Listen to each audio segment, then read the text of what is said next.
பாரத் மாதா கி ஜெய், பாரத் மாதா கி ஜெய், ஜெய் ஸ்ரீராம். அன்பார்ந்த சகோதர சகோதரிகளே, காஷ்மீர் பயங்கரவாத தாக்குதலில் நம்முடைய நாடே மிக பெரும் சோகத்தில் ஆழ்ந்திருக்கிறது. இந்த சமயத்தில் நாம் நம்முடைய அரசாங்கத்திற்கு பக்கபலமாக இருந்து நம்முடைய தேசபக்தியை வெளிப்படுத்த வேண்டிய சமயம். ஆனால் அதே சமயம் நாம் நம்முடைய சகோதரர்களை பறிகொடுத்திருக்கிறோம். இதயத்தில் ரத்தம் வடிகின்றது. எத்தகையதொரு கொடூர தாக்குதலை இந்த தேசம் எதிர்கொண்டிருக்கிறது என்பதை நினைக்கும் பொழுது நெஞ்சம் பதறுகிறது. உறவுகளை இழந்து தவிக்கும் அந்த அப்பாவி நெஞ்சங்களுக்கு யார் ஆறுதல் சொல்ல முடியும்? என்ன ஆறுதல் சொல்ல முடியும்?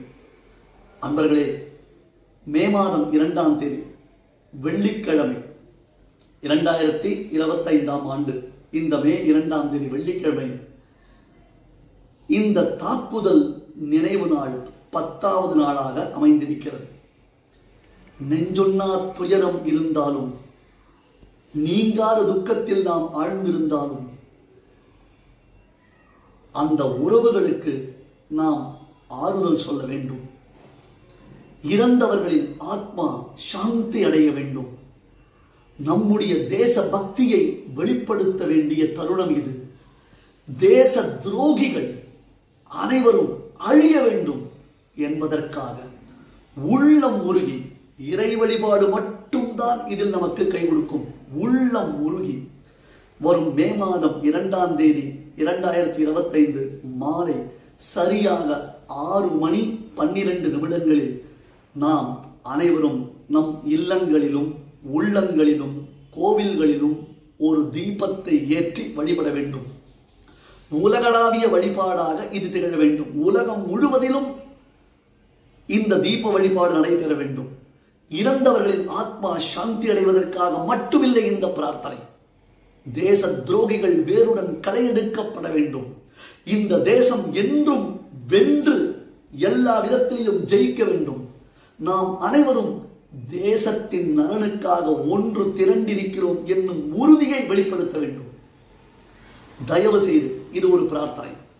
கோவில்களில் தீபங்கள் ஏற்றுங்கள், வீடுகளில் தீபங்கள் ஏற்றுங்கள். சுவாமி சன்னதியில் வெள்ளிக்கிழமை மே 2ஆம் தேதி மாலை 6:12 மோட்ச தீபத்தை ஏற்றி அந்த இறந்த ஆத்மாக்களுக்கு அஞ்சலி செலுத்துங்கள். அதே சமயத்தில் இந்த தேச துரோகிகள் அழிய வேண்டும் என்று அக்னி சாட்சியாக இறைவனை வேண்டிக் கொள்ளுங்கள். இதை எல்லோரிடத்திலும் சென்று பரப்புங்கள். மே 2ஆம் தேதி மாலை 6:12 நாம் ஆங்காங்கு தீபங்கள் ஏற்றுவோம். சமூக வலைத்தளங்களில் இவை அனைத்தையும் பதிவேற்றுங்கள். வானத்திலிருந்து பார்த்தால் இந்த பூமி பரப்பு முழுவதும் தீப ஒளியாக திகழ வேண்டும்.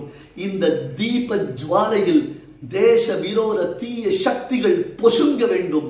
பாரதத்தை சூழ்ந்திருக்கக்கூடிய இருள் விலகி மிகச்சிறந்ததொரு வெளிச்சம் எங்கும் பிரகாசிக்க வேண்டும். ஜெய் ஹிந்த், ஜெய் ஹிந்த், ஜெய் ஹிந்த்.